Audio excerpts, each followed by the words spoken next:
Hey folks, this is Riker. Diablo 4 Season 7 is shaping up to be the best yet. At least if you don't mind drowning in loot. But are we getting too much of a good thing? Meanwhile, one of the fathers of Diablo has some strong words about the state of aRPGs.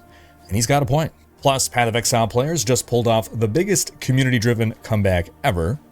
EA's latest move has Bioware fans worried. And Civilization 7's early release is not looking great. Oh yeah, and Bloodborne fans, you might want to brace yourselves. We'll cover all that and more in this week's gaming news wrap-up video. But before we move on, a word from this video's sponsor, Boot.dev. If you're interested in learning programming, either as a hobby or as a profession, check this out. Boot.dev has gamified learning to code. They've literally built an online programming course into a programming RPG.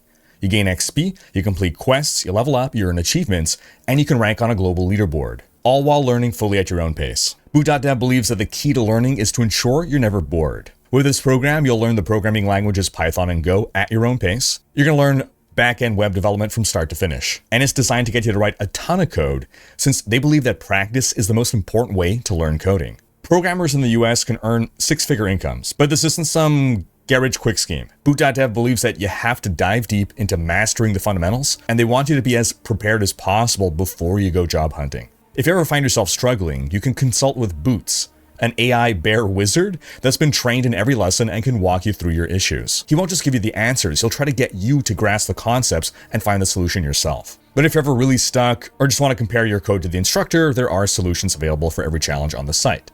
So, click the link in the description box and use my code Riker to get 25% off your first payment for Boot.dev. That's 25% off your first month or first year, depending on the subscription you choose. Starting with Diablo news, Season 7 continues to be regarded as a good one, probably the best yet, with only one real criticism: loot is too plentiful, for some players at least. I think Torment 4 root holds are the most glaring example of this. So much stuff drops that my reaction isn't, oh sweet, look at all this loot, it's, ugh, I have to sift through all this crap to try to see if there's anything worth picking up, because there's multiple inventories worth of stuff on the screen and I'm not going to make a million trips back to town interrupting my gameplay this much. Now, root holds are a nice addition to the game, don't get me wrong.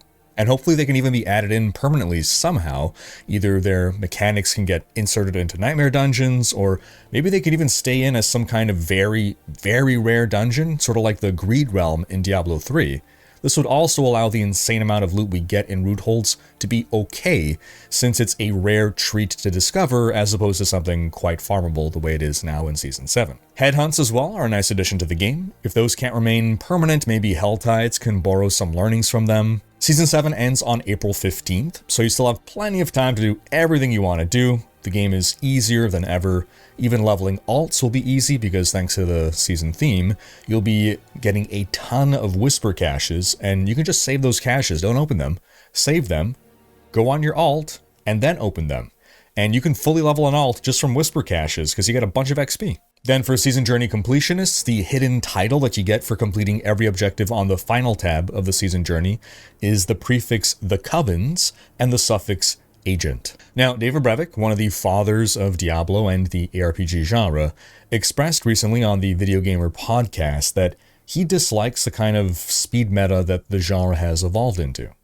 He said, quote, "I think that aRPGs in general have started to lean into this kill swaths of enemies all over the place extremely quickly.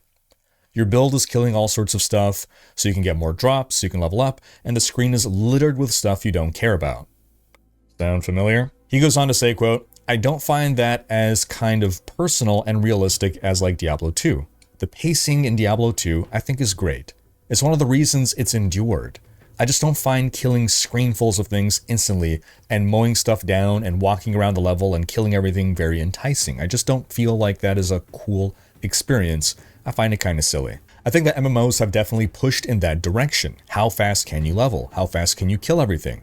It's all about speed and things like that, but in reality, I just think that makes a kind of a worse experience, and I tend to shy away from that direction. Now, of course, one can point out that Diablo 2 Endgame would devolve into killing screens of enemies. That's what Bale runs were, that's what cow level runs were.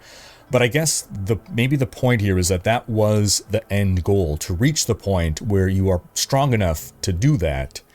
Whereas now it seems it's kind of just a given that you're already that powerful very early on in your journey in modern aRPGs. He went on to talk about how the fun in RPGs of any kind isn't actually getting to the end, it's the journey to that point. End quote. When you're shortening that journey and making it kind of ridiculous, you've cheapened the entire experience, in my opinion. And I agree with David Brevik. The fun in an ARPG, to me, has always been in the journey. That's why I don't want that journey to be over too quickly. I want to savor it. I remember installing a drop mod in Diablo 2 that made unique items pop out of every chest and every monster kill, and it was insanely fun to have that much loot dropping for like 30 minutes. Then the novelty of getting literally every item I ever wanted wore off, and I got bored. And now playing a root hold in Diablo 4 Season 7 feels exactly like that.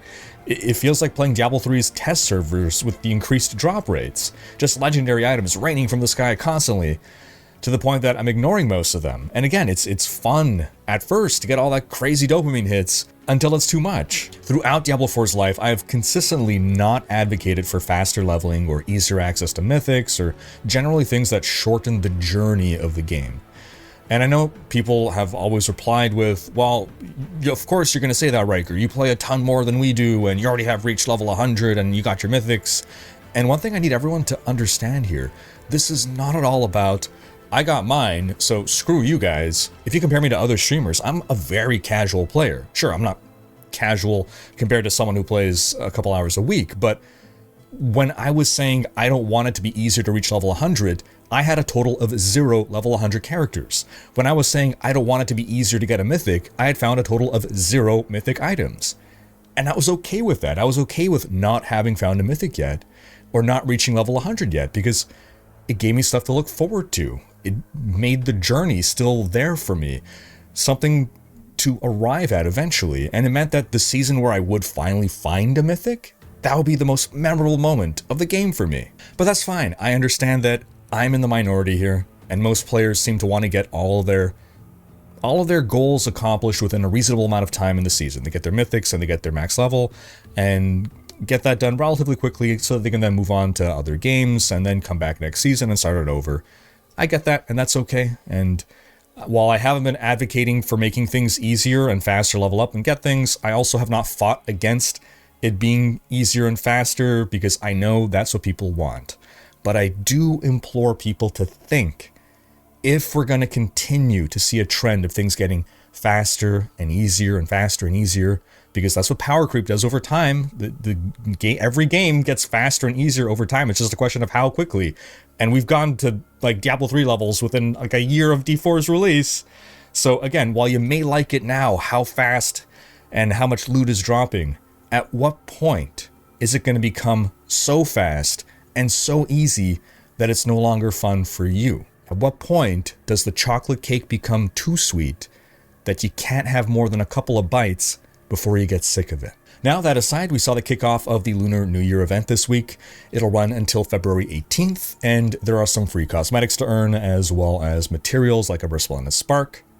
If you want to speedrun it, you can get the whole thing done in about 3 hours, and once done, there is a final reward that you can keep earning and cashing in repeatedly. Altogether, this event is a good way to farm legendary runes, which are a lot more rare this season. In fact, it's kind of easier to get resplendent sparks than legendary runes. Balance is a little off there. Now, I hear one of the best strategies actually for farming the lunar event is to farm the Deserted Underpass and the Sirico Caverns nightmare dungeons, because they're filled with tons of those little spiders, letting you really rack up the kill count while under the effects of the lunar shrines. Now, technically, you can't just run these as normal dungeons, but if you do them as nightmare dungeons, then you're also getting masterworking materials. Root holds are also rewarding to run for these. You always find a shrine in a root hole, so basically you want to, as much as possible, delay killing monsters until you find the shrine. You're going to get to the big open area, then just run past monsters, find the shrine, click it, then go back and kill everything. Overall, the lunar event this year is probably the most competently executed event in the game yet. Maybe not exciting, but it's rewarding and it's not unpleasant to participate in. It is nicely tied into your typical gameplay loop, and it enhances the experience, and it can be completed in a reasonable amount of time. Maybe the only criticism is that they didn't add any Spiritborn cosmetics. I'm kind of surprised about that. They pretty much just brought back the old ones from last year. The event does, however, once again highlight how conduit shrines are still terrible. By the way, if you run into a shrine in the open world and it's a conduit, then you can try re-instancing to get it to change to a different shrine. Just portal to town, then back, and you may end up in a different instance. Now, one weird thing I've noticed since the event started, sometimes portals that spawn goblins, and this is anywhere in the game that a goblin can spawn, sometimes those goblin portals are purple now instead of the traditional gold. And no one seems to have found an explanation for this. But it's definitely happening. I've seen it myself. Lots of other people have seen it. Now, is this a bug? Is it a teaser for something new coming? Because I'll be sick if this is the start of some kind of like long-term teaser event. I don't want to get my hopes up here, but who knows? Do these purple portal goblins maybe drop different stuff? No one has suggested that yet, or no one has reported any findings yet. Is this Blizzard just messing with us? Seeing what our speculation is? Again, who knows? No, seriously, who knows? Where can we find them and ask them? Now, along with the Lunar event, we also got a nice patch this week that added yet more quality of life features, as well as some bug fixes. Tormented bosses like Varshan and Beast of Ice no longer spawn on their altars, making repeated farming easier. Loot's not going to be in the way now. The Forgotten Altar spawn rate has been increased, and T4 went from 5% to 6%, meaning with the Draft of Whispers, it goes from 10% to 12%. We got a new UI element to track headhunt progress. We got more ravens added in headhunt zones to allow for more convenient whisper turn-ins. We got a new button added to easily delete loadouts, although the armory was temporarily taken down this week due to a bug, but it's back up as of yesterday. They also reactivated the Decay Augmentation Witchcraft, which was disabled due to an exploit. They've also fixed the Barbarian's Mantle of the Mountain's Fury so that it can once again be used in Hoda Earthquake builds. Still no fix for the Necromancer's Ring of Mendeln, sadly though. This week also introduced a weird bug for some players where they log in and colors are all like weirdly vivid. Seems there was a problem with HDR, and toggling different visual settings was a way of fixing it. Some people were experiencing bugs with mythic caches turning up empty.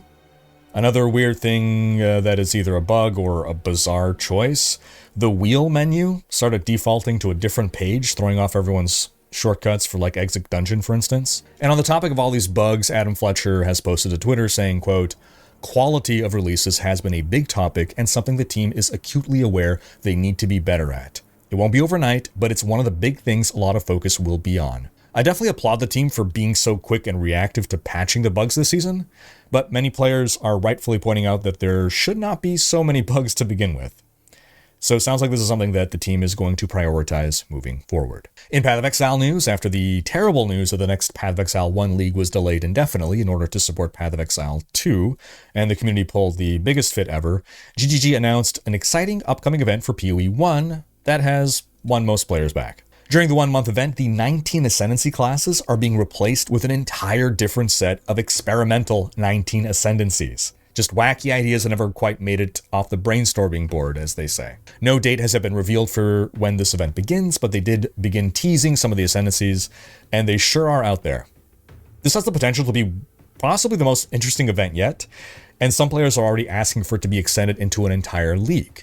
However, it should be noted that GGG said that they were starting with this 1 month event, suggesting that there will be more events beyond this, or at least more something beyond this. So maybe we don't need it to be a whole league if we're going to get multiple events. Now, this event itself is named Legacy of Frisia, named after Emperor Izaro Frisius, because the Path of Exile subreddit was overtaken by an Izaro meme started by user Jagov as a sort of hunger strike type thing. And I think Pox's league filling up to 20,000 capacity pretty much instantly also helped sway GGG, who reached out to Pox and added another 10,000 capacity to his private league server free of charge. GGG even considered turning his event into an event for everyone to join, like an officially sponsored event, but because the league had already started, they couldn't do so easily without breaking the league. The community had been quite clear. They didn't need some big new extravagant league, they just wanted something. Anything, even a reboot of an old league. They love the game, and they just want a reason to play again. When GGG basically said that nothing would happen in PoE 1 for months more, it was devastating to fans. It felt like the game was being abandoned. Chris Wilson himself had said in the past if they didn't have leagues, they would have dropped down to below 10,000 players over time and have no way of really getting anyone back. PoE fans did not want to see their favorite game die. Now, of course, it calls into question the statement that it was not possible to take talent off of PoE 2 to create the next PoE 1 expansion. But remember, this event is not an expansion and does not need as much manpower to work on it. The PoE community proved to GGG that it is still worth it for them to divert at least a little bit of resources, a little bit of manpower from PoE 2 to keep PoE alive in the meantime.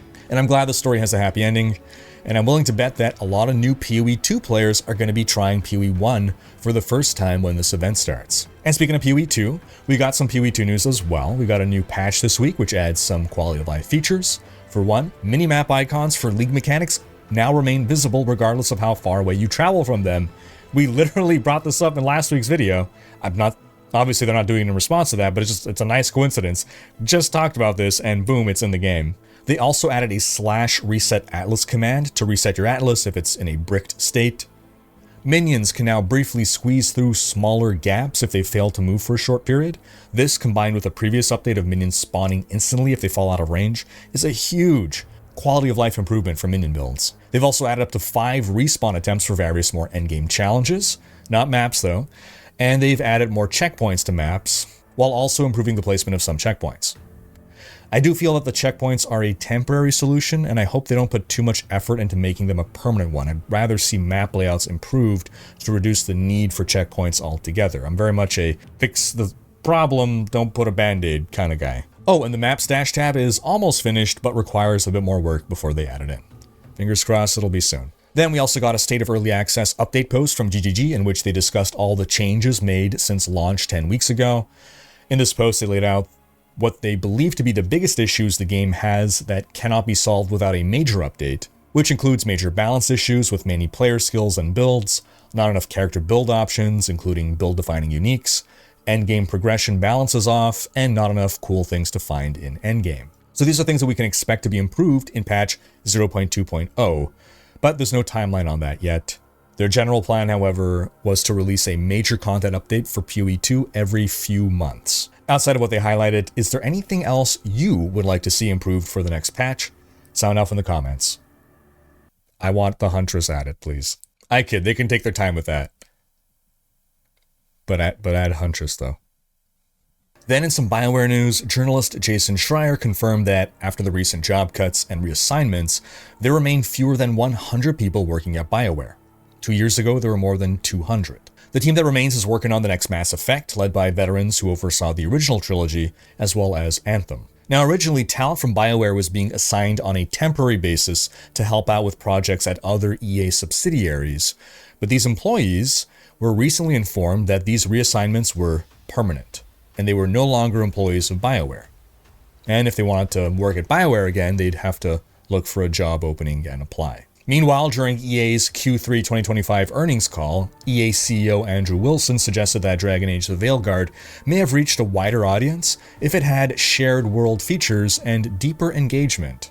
And lots of people are interpreting this to mean if they had made it a live service game, which originally at some point it was going to be during one of its phases of development. And this certainly does not bode well for the next Mass Effect if this is how EA feels. Meanwhile, Michael Dowse, the head of publishing of Larian Studios, the developers of Baldur's Gate 3, he's criticized EA on Twitter about all the layoffs, talking about the loss of institutional knowledge in an effort to trim fat. He said, quote, "I'd understand if they were pumping out hit after hit. Perhaps you can argue that strategy's working. But clearly the aggressive streamlining, i.e. layoffs, isn't working. It's nothing but cost cutting in the most brutal sense. It's always people lower down the food chain that suffer when it's clearly strategy higher up the food chain that's causing the problem. On a pirate ship, they'd toss the captain overboard. Video game companies should be run like pirate ships. To make it absolutely clear, what I hate about the way layoffs are carried out is that they are done before decision makers know what to do with the studio, and not as a result of figuring out a direction. This is consistently true. It is a short-term cost-saving measure at a huge human expense that doesn't solve a long-term problem, i.e. a lack of a viable strategic direction defined at an executive level. You can probably figure it out if you trust your developers instead of firing them. Meanwhile, while EA is suggesting single-player RPGs are not what people want, single-player RPG Kingdom Come Deliverance 2 released this week and it turned a profit in a single day. Within 24 hours, the game reached 1 million sales. On Steam, it has very positive reviews, 91% of them are positive.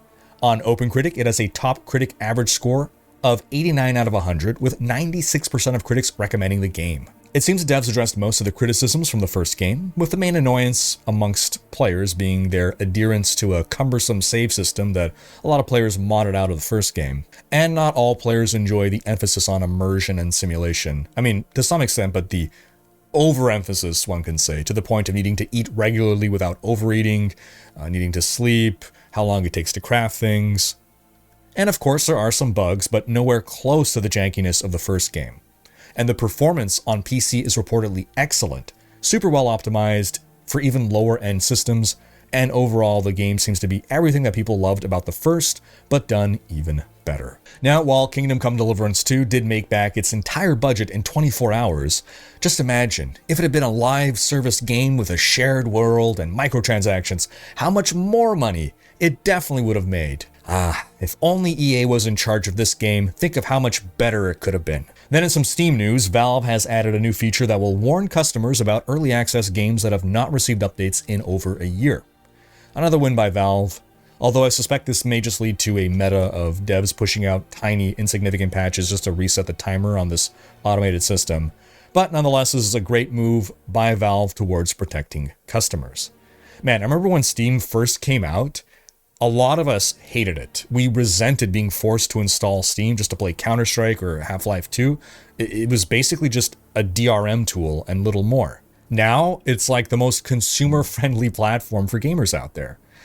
And it does make me wonder how much of this is thanks to Valve being a private company and therefore not needing to answer to public shareholders. They don't need to show ever-growing profits year after year after year. Then in some Bloodborne news, no, don't get your hopes up, it's not good news. Or is it? I guess you can spin it that way. Lance McDonald, the creator of the 60 FPS mod for Bloodborne, posted on social media that he received a DMCA takedown notification on behalf of Sony, asking him to remove links to the mod that he made in 2021. And he has complied. Of course, the mod is still out there, tons of people have it. It'll likely live on the internet forever and still be accessible, it's just going to be a lot harder to find it. Still, this is a jerk move from Sony. His mod is not illegal, but he would have to prove that in court, and that means spending a ton of money. A ton of money that a giant company like Sony can afford to spend and make the case drag on for months and months, effectively bankrupting the modder, so it's just easier to fold when you're bullied by a big corporation. Can't blame the guy. Now to clarify, this is a mod for PlayStation, and you'd have to use a jailbroken PlayStation to run the mod.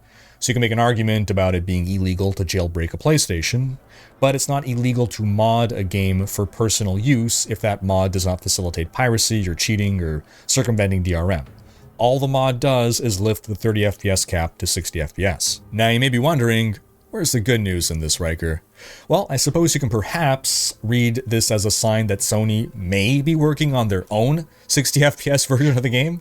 Like maybe a remaster? The odds are incredibly low, but hey, who knows? Then Sid Meier's Civilization 7 had its early release this week, with full release scheduled for the 11th, and things are not looking great. On OpenCritic, it has a top critic average score of 82 out of 100, with 86% of critics recommending it.